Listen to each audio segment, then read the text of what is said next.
یہ بتائیے کہ رب نے مکھی بنائی کیوں ہے؟ یہ مکھی پیدا کیوں کی ہے؟ جواب سنو گے؟ امام جعفر صادق نے فرمایا تجھ جیسے ظالموں کو ذلیل کرنے کے لیے پیدا سبحان اللہ، تجھ جیسے ظالموں کو ذلیل کرنے کے لیے بڑے ادب سے اٹھا، ہاتھ چھوٹ کر آپ کو رخصت کیا۔ وزیر نے کہا یہ کیا کیا تم نے؟ تم تو کہہ رہے تھے میں قتل کروں گا، ہم تو تمہارے اشارے کے انتظار میں رہے، تم نے اشارہ ہی نہیں کیا، بڑے ادب سے پیش آئے، ہوا کیا ہے؟ اس نے کہا جب امام جعفر صادق میرے دربار میں آئے نا، تم نے نہیں دیکھا، میں نے دیکھا، ساتھ اتنا بڑا اژدہا تھا، اگر میں آگے بڑھتا نہ پاک ارادے سے وہ مجھے چلا کر پسند کر دیتا۔ یہ کیا مسئلہ ہے؟ حضور شاہ لاسانی کے اس سے مقدس میں آنے والوں سنو، یہ حدیث قدسی ہے، آقا کریم کا وہ فرمان من آدلی ولیجن فقد آزمتہ بالحرب، فرمایا جو میرے کسی ولی سے دشمنی رکھتا ہے رب فرماتا ہے میرا اس سے اعلان جنگ ہے۔ رب کے ولی سے کوئی دشمنی رہے رب فرماتا ہے میرا اعلان جنگ ہے۔ جو ہو بھی سید زیادہ حضور کی اولاد بھی ہو، جرت تھی، بے باکی تھی، دلیری تھی، آگوئی تھی، ڈٹ گئے ابو جعفر منصور کے سامنے۔ اس نے کہا مجھے سمجھ آ گئی، میں ناپاک ارادے سے ان کی طرف نہیں بڑھ سکتا، جو حفاظت الہیہ میں ہوں میں کیا بگاڑ سکتا؟ سبحان اللہ، سبحان اللہ۔ آپ کا نام ہے جعفر لیکن لقب ہے صادق، اور صادق آپ جانتے کس کو کہتے ہیں؟ ایسے صادق کہ عالم برزخ سے ان کی صداقت کی گواہیاں دی جاتی ہیں، زمین کی تہ سے ان کی صداقت کی گواہی دی جاتی ہے۔ مولانا عبدالرحمن جانی لکھتے ہیں حضرت امام جعفر صادق کے پاس ایک شخص آیا، کہنے لگا میں حج پہ جا رہا ہوں، یہ رقم ہے آپ کو دے رہا ہوں، آپ میرے لیے ایک مکان خرید کر رکھیں، میں واپس آؤں گا تو اس مکان میں رہائش اختیار کر لیں۔ رقم دے کر چلا گیا، کال پڑ گیا شہر میں، امام جعفر صادق فرماتے مکان تو پھر بھی خریدے جائیں گے، اللہ کی مخلوق بھوکی ہے، مالدار آدمی ہے، اس مال کو راہ خدا میں خرچ کر دیتا ہوں۔ مال سے غربا کی مدد کر دی، غریبوں اور فقیروں کی ضروریات کو پورا کیا۔ وہ بندہ لوٹ کے آیا، کہنے لگا امام جعفر صادق سے آپ نے مکان خرید لیا ہے؟ فرمایا خرید لیا ہے۔ کہنے لگا کہاں؟ فرمایا سوسائٹی بھی بڑی اچھی ہے، آواز نہیں آئی آپ ذرا بلند آواز سے، سوسائٹی بھی بڑی اچھی ہے اور پڑوس ایسا ہے کہ ساری کائنات میں ایسا کوئی دوسرا پڑوس ہے۔ اس نے کہا جی کون سی سوسائٹی میں مکان لے لیا ہے؟ فرمایا وہاں نیریں بھی بہتی ہیں، میوہ جات بھی ہیں، پورے بھی خدمت کے لیے کھڑی ہیں، وہاں ٹھنڈی ہوائیں بھی چلتی ہیں، مکان تیرا وہاں لیا۔ فرمایا پتہ ہے تیرا پڑوس کیا ہے؟ کہنے لگا کیا؟ فرمایا تیرے مکان کے ایک کونے سے نبیوں کے امام کا کاشانہ ملا ہوا ہے،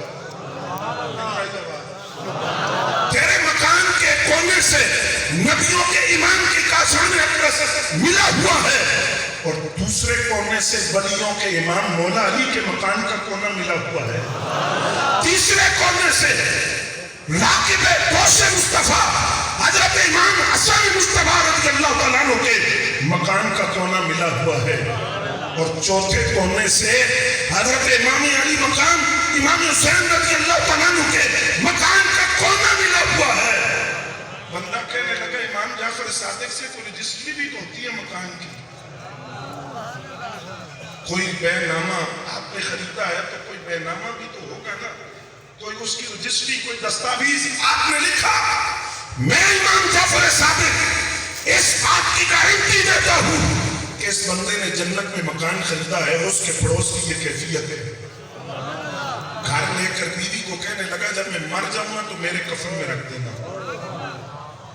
اس کا وصال ہو گیا، بیوی نے وہ جو امام جعفر صادق رضی اللہ تعالیٰ عنہ نے لکھ کے دیا تھا اس کے کفن میں رکھ دیا۔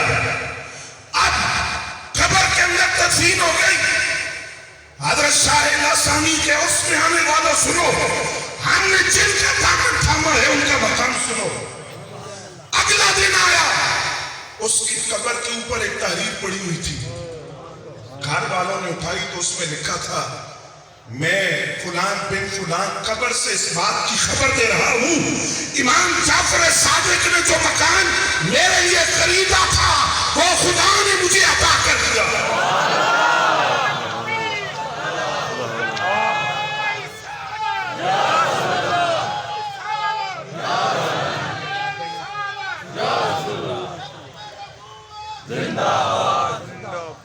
یہ امام جعفر صادق رضی اللہ تعالیٰ عنہ ان کے سامنے تدبر ہاتھ باندھ کے کھڑا ہے, ان کے سامنے حکمت ہاتھ باندھ کے کھڑی ہے, حاضر جوابی ان کے سامنے ہاتھ باندھ کے کھڑی ہے, اور پھر فراست ان کے گھر کی لونڈی ہے, اور تدبر ان کے گھر کی کنیز ہے.